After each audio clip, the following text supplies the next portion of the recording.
Mm, Hello, everyone. This is to be the first live of 2024. Just trying to get a hang of the volume. Yeah. Yeah, hi everyone. Hi everyone. Hi Karika. Hello, hi everyone. Just waiting for my guest. Today we are Happy New Year. Today we're going to be where's to come here.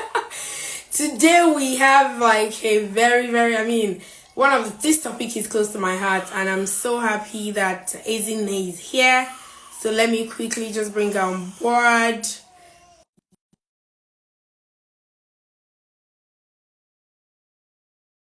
Gonna come on board. Hi everyone. Welcome. Today's topic is like, hello Ezinne. Hi, hi. Hi. How are you doing? I'm all right. How are you? I'm fine, thank you. So I was just bantering to say today's topic. It's like we are going to be diving into everything tech. So it's about code your way into. So today we're going to be really just speaking about. For me, it's more about owning your tech career. Really, that's that's what I want to draw out of Ezinne today. She's gonna be telling us how we can really sort of own our tech careers. Thank you, Karika. Uh, Thank you, Karika.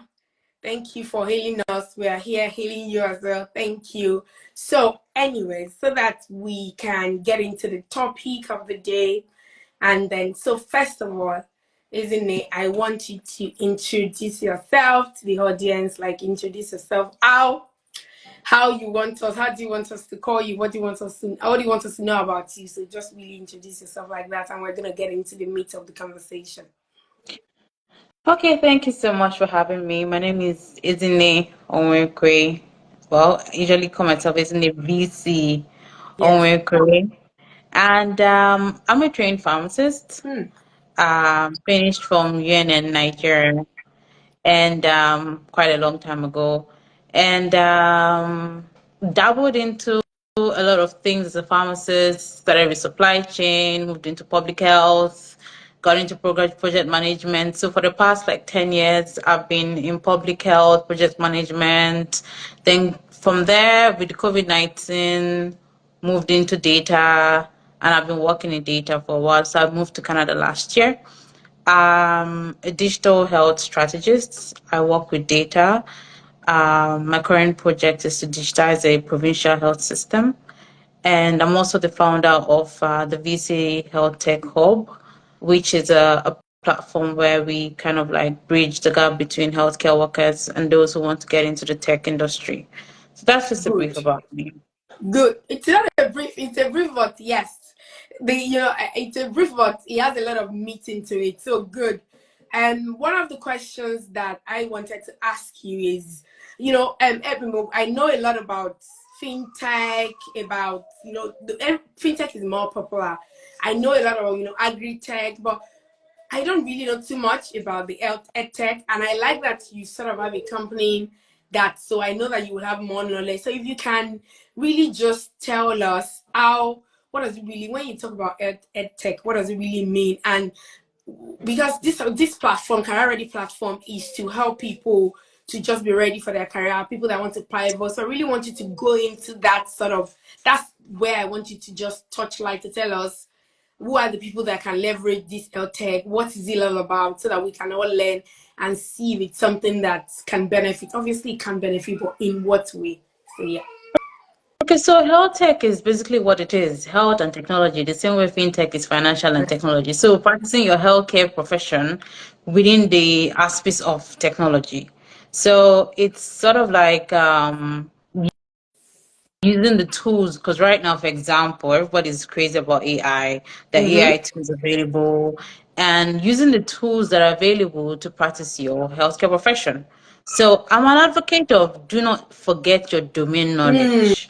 If you went to school, you spent, because it's not easy being a doctor, a nurse, a pharmacist. It's not easy. Anybody who has gone through that thing who wants to abandon it so quickly.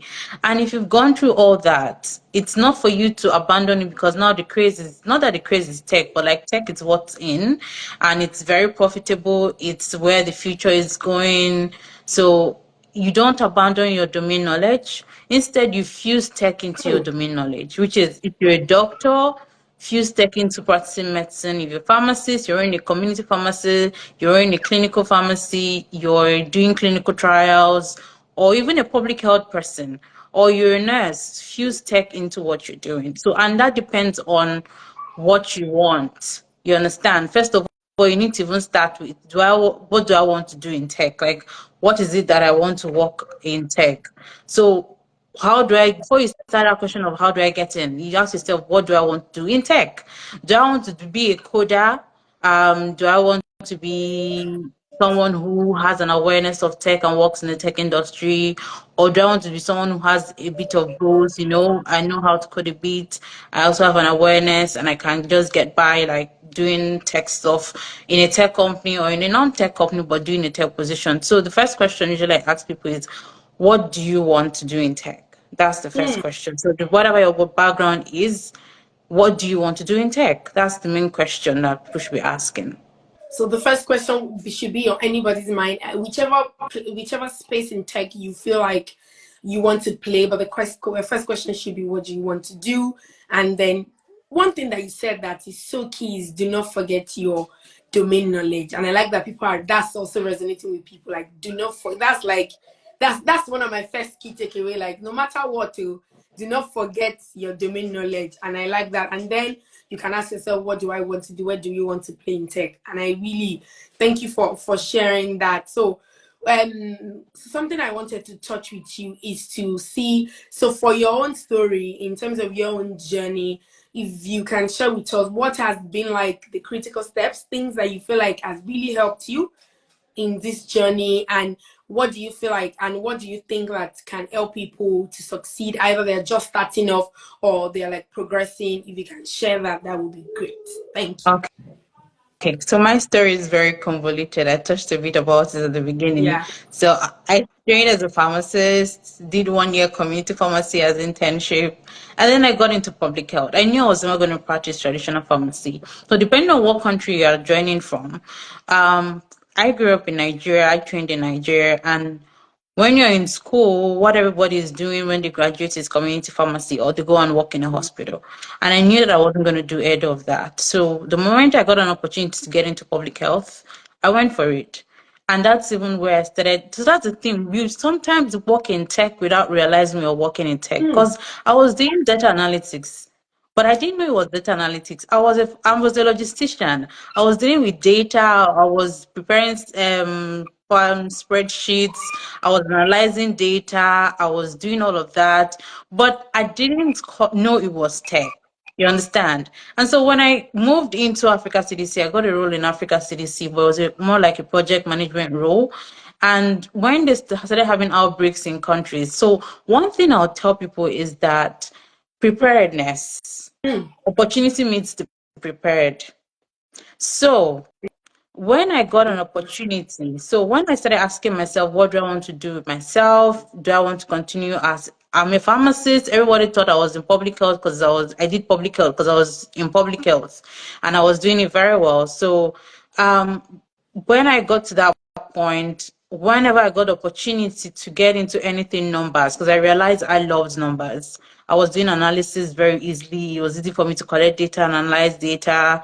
So um, I started getting like any opportunity when there were outbreaks, like the cholera outbreak in Zambia. We went to collect data, analyze data, did mapping, did all of those analysis, wrote a paper on it, co-authored a paper on it. So from there, my love for numbers continued to grow, and I started using Coursera Hmm. to learn. So, because I know that at some point, then Coursera and edX or what was available, we didn't have so many things. So I started using all of that to learn. And the moment COVID hit, I realized that this was my opportunity. COVID was my opening. So COVID is COVID did like a lot your of own. What is things it? for people. COVID did a lot of things for people. COVID was a blessing for me because And it when was a COVID tough happened, I time. realized there was a gap in Mm. my organization. Now we're dealing with vaccination. Everyone was talking about vaccination numbers in Africa. We weren't sure what these numbers were. We're not analyzing it. We didn't know which countries needed vaccines and which countries didn't need vaccines. And I stepped into that role and started to start analyzing that data. And then I got a job to officially start doing that. So analyze vaccination data across the continent, build a dashboard for it, visualize it, present it to stakeholders, This let was them in Lagos. know. Sorry, this was in No, Nigeria. this wasn't. I've moved a lot. I moved from Nigeria to Zambia, from Oh, okay. Zambia to But this was in Ethiopia. Africa. Let me just say this was for the Yeah, this continent. was in Africa. Yeah, I worked with Africa Centers for Disease Control and Prevention before I moved to Canada. So this was in Africa Centers for Disease Control and Prevention. So analyzing COVID-19 data, knowing, playing around with those numbers to inform decisions. Who needs data? Who needs vaccine? Who is lacking? Who needs to share with the other persons? What percentage are we at? What should we do to improve the numbers? Numbers help you make decisions. And so that was actually when I would say, I've been doing tech, but I didn't realize that I was doing tech. So the moment it hits me that way too. You're playing with numbers, so you're doing this thing. So I decided to now upskill like properly. I've been learning on the job and all that. Did a course with someone that was highly recommended and in data analytics, and got like skills, really went up high with my skill level. And that's how it is. Oh, from there, when I moved to Canada, I got a job working also in tech. And that really is my story. What I'm going to take out of this story is, for me, is opportunity meets the prepared. Like, he helps the prepared. God helps all of us. But Yeah. when you're prepared to do things, like you plan, you apply yourself, you seek out opportunities, you improve yourself continuously. As I always ask that question. So it's even better now that people are more aware that there's a whole lot you can do in the tech industry. Back in those days, when you look at tech, you look at those that work in Google, those that work in, you can work anywhere now and be actually in tech. In the healthcare industry, it's blowing up because you have the knowledge. As I say, don't forget your domain knowledge. You have that healthcare knowledge. Someone from engineering cannot come and be talking vaccine to me. I'm a pharmacist, so when I'm talking the numbers, I also know the mechanisms behind the vaccine. So when I'm talking, you believe me. So people in healthcare need to understand that they also can do a whole lot in tech. It's just for you to understand that like that first question I asked, what do I want to do in tech? Once you figure it out, I want to be a product manager, just start a career in tech. I want to be a project manager, that's a career in tech. I want to code, career in tech. Cyber security now, because healthcare data is actually one of the most stolen data Yeah. in the world. I There are agree. always breaches every time. Pharmaceutical companies are selling people's data. Not that they're selling, but people are People are stealing the data from them. infiltrating to take people's Exactly. So data. now, imagine you're a healthcare worker, you're a healthcare professional, and you're working in cybersecurity. That's a double-edged sword. So that is for people to just realize that you need to just think outside the box. Where you are, how can I leverage what information I have or where I'm working to not really pivoting, but like bridge that gap between healthcare technology and um and healthcare and technology. So that's really just the basics of it. It's not rocket science. You don't have to. You can go back to school if you want to. You can do boot camps if that works for you. You can do self-learning, instructor based. You can do this free to YouTube, because in tech we want to see what you can do, not the paper you have. That is It's why portfolios are, yes, practical. that's why portfolios are important. We want to see what can you do. And that was the first thing I did, was to build a solid portfolio. Actually, I did, my portfolio was so good. I won a competition, a global competition for my portfolio, because I sat down and I did my portfolio. I said, see this industry, everything was healthcare, Python, this one, portfolio package my portfolio very well, because when you see the skills you can do, you cannot come and tell me. And that's why you have technical interviews during in tech companies, because they want to see what you can do. Anybody can come and lie on CV, and then it's time for you to start working, and then We are not seeing Bang, bang, bang, anything. You bang. understand? Exactly. Wow, thank you so much. Like this is like my head is banging left, right, center with all of this nugget that you shared. In fact, you have even gone past what you have even like gone into the next question and the next question and the next question. Thank you so much. So to summarize everything you said, or to be able to what stood out for me is obviously that preparedness means that opportunity is coming, but are you prepared for it? You're praying, you're looking out, but are you prepared for it? So that's one thing. And another thing that I want to also point out is like the value or the beauty of transferable skills, that all of Awesome. the things you were doing before, don't ever think like they're not relevant, because what you mentioned that you were even already doing this tech, but it's just because it's not in that package name of what everybody's probably calling it. And but it was good that you were able to leverage your transferable skills, and that really helped. So that's for me is like what you said, a lot of value. So people that are, if you want to start out, you sort of already know. First thing first is what Ezinne said before, is what exactly do you want to do, and then you can then even see what sort of transferable knowledge do I have, how can I leverage that for the next level. And obviously you can then choose if you want to upskill, which one works for you, because that's good. Don't go and join bandwagon. Which one works for you? Which one do you know that you see value in?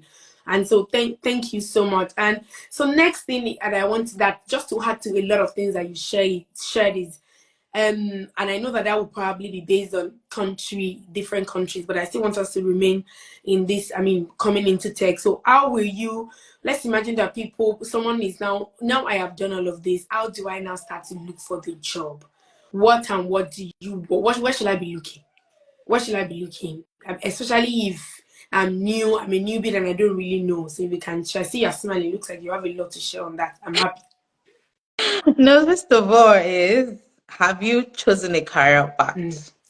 So when you choose a career path, because it's a very broad world out there. It goes from non-coding, just being aware of tech, to super duper coding, Hmm. you know? So what career path have you chosen? And when you sit down and look at, like we said before, transferable skills, what skills do you have? You start from where you are. What skills do you have?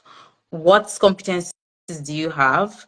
And then you move from there. These are the skills I have. And so this is more like what we go, and this is what we do in my community, trying to get people aware of what possibilities you have and Hmm. what ways you can move into before you start looking for bootcamp that is not looking for you.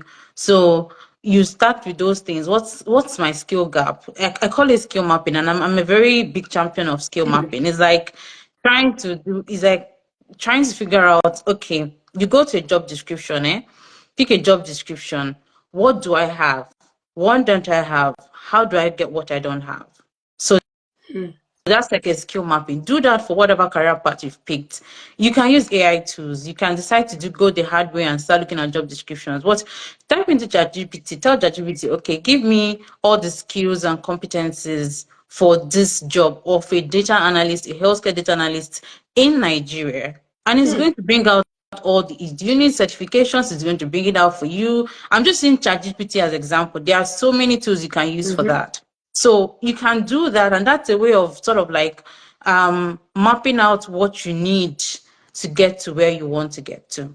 Once you've decided where you want to go, but that's the first thing.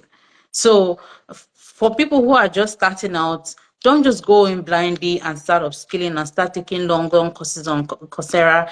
There are some very great courses on Coursera, but there are some that you don't need because you already have the skills. Like I said about transferable skills, sometimes that's enough to get you going into the field. So once you get into that space of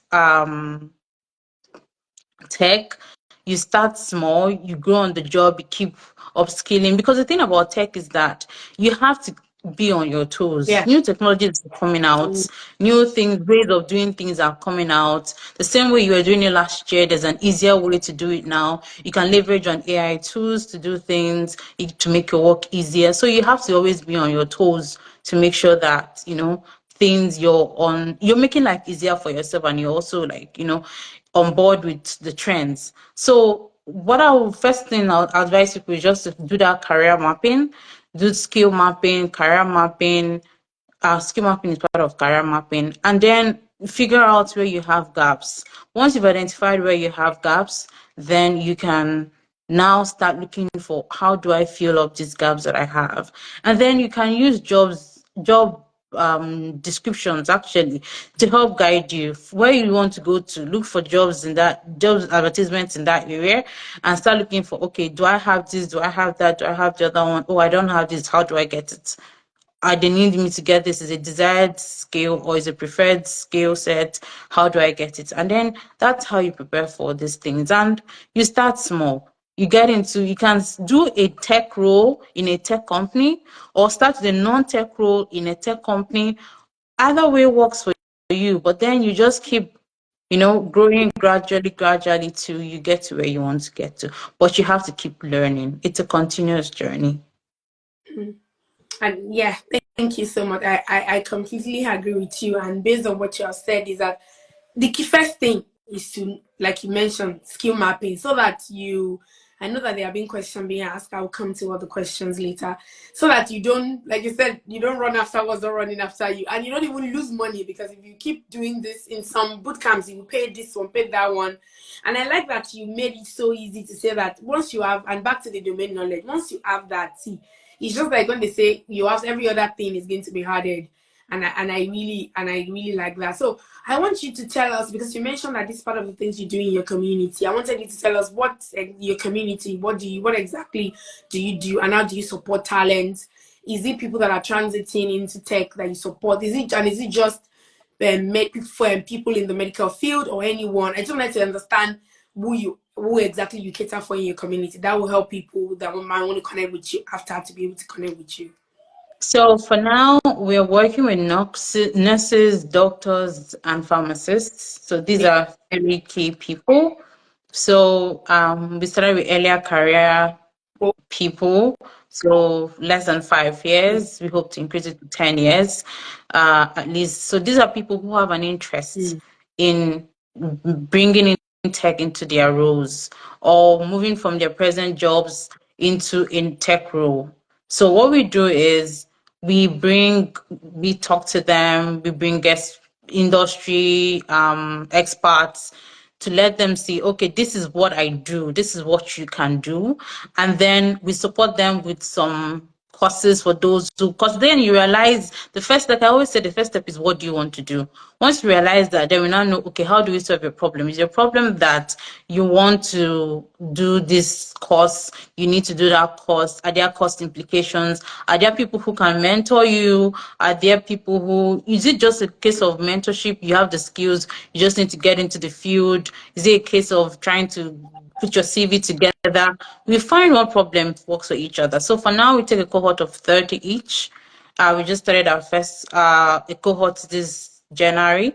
And so we take like a cohort each of 30 people, and then we work with them throughout that, try to, figure out where it pinches each person and then take care of that. So the goal is, as you're finishing, you have clarity of where you want to go and started on that path of where you want to go to an extent. So that's what we do. So people just, you're not exactly running away from your healthcare, but you're bringing in, like I said, tech into your health. You're merging everything together. Yeah. Okay, I mean, thank you, and that sounds, for me, it's also clear in my mind what your community do, and well done for what you do. I know that there are some questions. Before I go, I have something else to ask you. So, just wanted to ask you, because what we do at Career Ready Pro is we help professionals, we help them sort of rewrite their CV. And optimize their LinkedIn profile. So I wanted to, based on your own knowledge, what do you feel like is the space of that when people are going, especially when they are transiting? How do you sort of advise people in terms of how can you write, how can they better sort of position their resume and their LinkedIn? Do you find it useful? Does LinkedIn stand out for healthcare and now healthcare tech professional? Does it stand? Does it have a space? Just wanted to see what you think about that, and then we'll come to my final question, and I'll take all the questions. So it definitely does, because at the end of the day, the first impression we have of you is your CV. Mm-hmm. You're not going to be dare to defend yourself or to say, oh, I know this, I know that. What the recruiter is going to glance at that 6, 7 seconds that they look at is your CV or the 8 years applicant tracking system. They don't know you. It's your CV that they're going to look at. So it's sad that you have all those skills and you don't know how to articulate it well in a CV. I've seen CVs. I've mentored a lot of pharmacy students, doctors, and you see these people when they graduate, they have things, and it's all over the place. So it helps to actually know how to articulate your CV, like put it properly, max 2 pages, be very strategic, put in numbers there, show results, very clear, clean formats, nothing dramatic, no pictures and colors all over the place. Very well how to put together a CV. You should know about that. You should talk more about that. Yeah. But like put the CV together well and together very nicely. And that's what speaks for you. And you have to look at those action words. Your CV, I had to learn, like teach myself how to write a proper CV. And LinkedIn right now is where even people from Instagram, YouTube, and TikTok are crossing into LinkedIn these days. You now see people that used to, they'll carry their videos from Instagram and put into LinkedIn these days because it's like a professional gathering. It's like a Yeah. professional social club where you share your thoughts, that you're a thought leader. So it's important actually for someone who is transitioning to have, definitely, first of all, everybody should have an optimized LinkedIn, because once you tell me your name, I'll Google you. And most things that comes out is, the first thing that comes out is your Instagram, your Facebook, your LinkedIn if you have one. And the one that will tell me more about you is actually your LinkedIn. So I'll go and read about you on LinkedIn. So that's why it's interesting. I'm sure when we talked, you went to look at my LinkedIn and say, okay, is Yeah. this person even what Yeah. is of my life? So, funny enough, I didn't even look at your Instagram. I just clicked on the LinkedIn link. I saw it. I said, okay, it's enough. I'm not going to even bother because I know some people don't even open up their Instagram, so I'm not going to bother. But yes, it's what So it's. At. it's really worth it. And also not just having an optimized LinkedIn, but being very active on Mm. LinkedIn. Not just commenting, this is great, thank you, or nice, well done, congratulations. But being able to, even if it's 10 sentences you read an article, especially if you're trying to transition from one space to another, and you're trying to be known that, oh, this industry appeals to me, or I know something in this industry.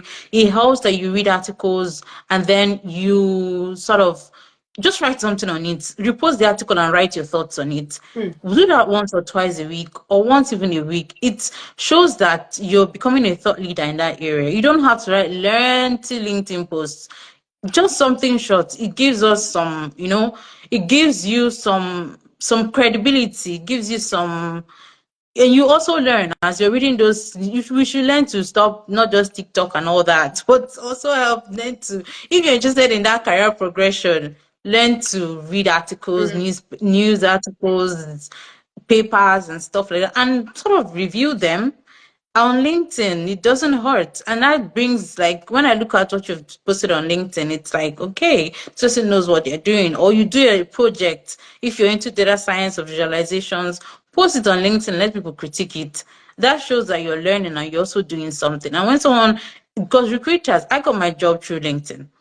Mm. So I reached out to the recruiter on LinkedIn, and the job I'm doing now, I reached out to the recruiter on LinkedIn, and the recruiter said, just share things, and the person said, okay, you're good for the job, let's proceed with the interview process and all that. So it helps when you write. Mm. Your portfolio is out there. You can share your portfolio on LinkedIn, all of that. It really helps a lot. Having an optimized LinkedIn, a good CV, and being active on LinkedIn, it helps Wow. a whole lot.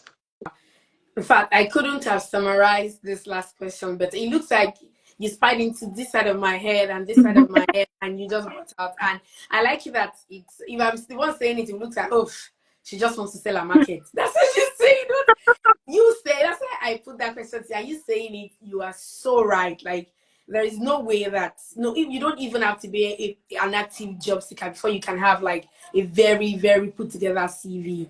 And you don't have to be running after anything before your LinkedIn is put together and well optimized, because people are going to check you out. And now we are in we are in sort of in a world where everybody wants to know who you are. They want people are really going to check you out. So having like a properly put together CV that captures all of your experience, it's not a nice to have, is not the number one on the must to have for every professional. And on the LinkedIn side, and what I like that you touch on, and this really it should resonate with people that are even transiting. And because even for myself, because the future of what we're doing at Career Ready Pro now, we're leveraging artificial intelligence to build our first product, which is going to be a CV builder.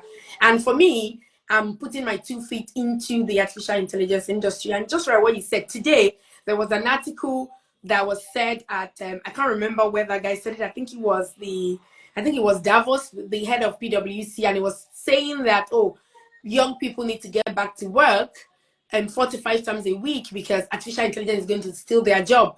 I know that artificial intelligence is here, but I don't agree that young people need to get to work 45 times. So I reposted that news and I had my thought. Like he said, I just said, well, in as much as I agree that AI is here to support us, la la la la la, but I don't completely agree that I have to be in the office 45 times a week for me to show my credibility or to show you that I'm working. No, that's like a old way. I mean, it's sometimes when we put things, you don't have to completely say, I agree with you, full stop. Like you said, you can bring forward your own thought. You can always have another side of and another opinion. And that's really what I am doing, to just show my interest in artificial intelligence and to really also let the algorithm also recognize that, this person Exactly. I started in this, so that when my product is out and everybody's talking about it, will not be saying, what does she know about artificial intelligence? Once she go to my page, you'll be like, this person I started, so you started talking about this. And in fact, Ezinne, thank you so much for just sharing that. But just again, something just shows that value or the right information is. They always say that principles are the same. It doesn't matter. Principles are the same everywhere. So that what you just said just shows that there are principles to these things. There are principles, and once you follow the principle, it doesn't matter who you are. The principle will work because there are principles, and I just like that you touch on that. So finally, just I think 2-3 questions in the comment. I don't always like to run this outside 40 minutes. So someone was asking, how did they get their feet in the door? I think that from everything that Ezinne has shared, if you can practice, you will even get inside the job. I don't know if there's anything you wanted to add to that, but that's what I think, that everything you've shared gets me. In fact, gets me on a seat on the table. But Yeah, definitely. So you need to get working, you need to research. So if you have opportunity to join, because why I also advocate for mentorships and communities is that that's what brought me thus far. That's community, that ginger, you're not on the journey alone. You're with somebody, you have an accountability partner, you have people who are with you. So if you have any community, any mentorship group, or anybody who you think that you can work with as you're doing all this, it helps so that you don't give up halfway and say I'm tired. So it helps. All these things I've said so they can get you on the job. First of all, start with what you want to do and then move from there. And you can reach out to people as well to like, hey, what do you think about this? I'm a healthcare professional. I do this, I do that. On LinkedIn, the same LinkedIn, people answer. I have a lot of I people agree. in my DMs who are like, if I have the time, I answer them or I tell you, okay, let's have a 30 minutes call. So, and because people have done it for me, and so I also do it for people. So you can try all those things. Have talk to somebody if you feel you need to start from ground zero, you don't know where to start from at all. Talk to an expert, someone who's already in the field, and that could help you. Okay, thank you so much for adding that bit. And someone said, what about needing experience? I think what they're trying to say is maybe to get in some type of job, they will ask them, oh, what's your work experience? These are things that are real. So I think that's what someone wants to know. But I'll say that if I always say that if somebody is not giving you the opportunity, create it for yourself. Why not sort of offer your time for an internship for free? And that's what I would say, to just say, I mean, you could decide to say that I can do a remote internship and you're still learning, and the day you're ready for the big gig, they will be able to reference you. This, I know that reference is very big in the UK, so this is what I tell people: get into, I mean, there are 1,000,000,001 non-profit organization. Just say you want to help them get into the one that aligns with where you're going, and when the big gig is here, they will be able to reference you. Anything to add on that, Ezinne, for the person asking, what about needing experience? Another thing you can do also is to do projects because I told you tech is very hands-on. Yeah. So in the field that you want to get into, do like a if it's a training you're doing, build a product or do a project, analyze some data sets. If it's data analytics as your thing, if you're into, coding, do some coding, put it in GitHub. That shows that you know what you're doing. Like you have an idea, you're not blank. So Mm. put that in as your experience. So some people will tell me, I'm just out of school. I don't know what to put on my CV. You've done projects, you've done things, put them on your CV. So that speaks to you that you've not wasted your, I don't know, your whole life. Not you've done something. So that's where transferable skills also come. And the fact that you on your own learned that and did that is a plus for you, for anybody who's recruiting you to know that this person didn't have a job and they were able to do this. So what if we now give the person an opportunity to do something? The person is going to do amazingly well, giving that incentive. Okay.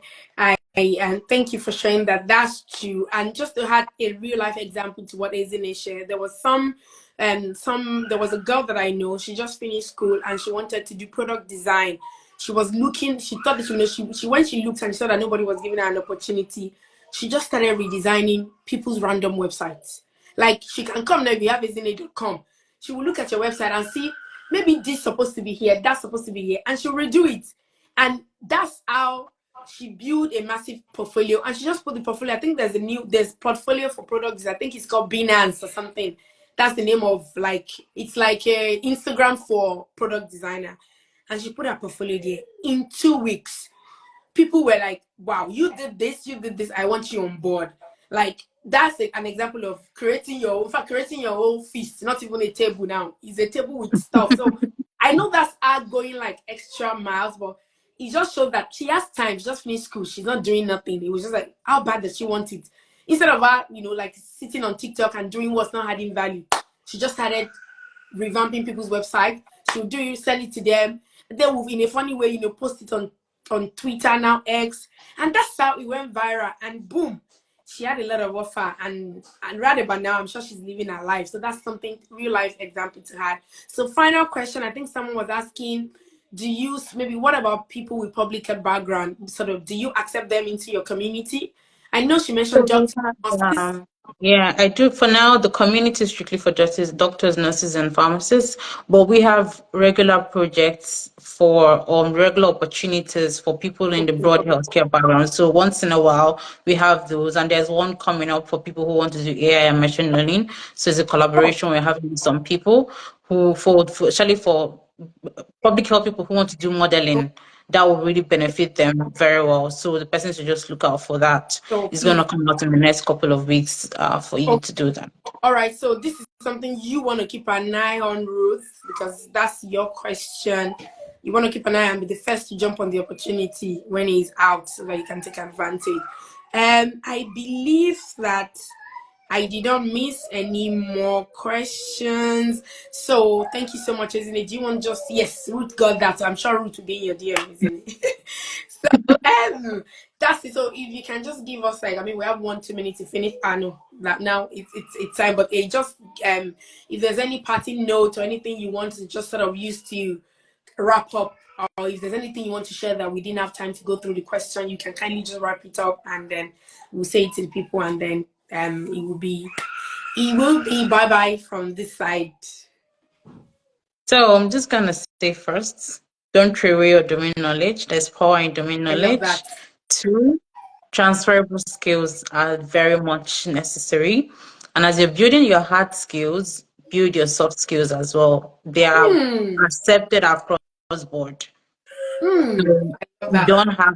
don't have to, those are skills that whatever profession you're in, you have to use them. So and some of us already have them on the jobs you're doing, so you can always leverage on them. So that's untransferable skills. And thirdly, clarity, clarity, clarity.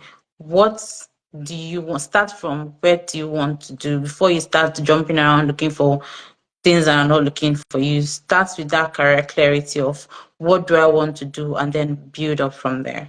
That's just what I'm going to Thank say. you so much.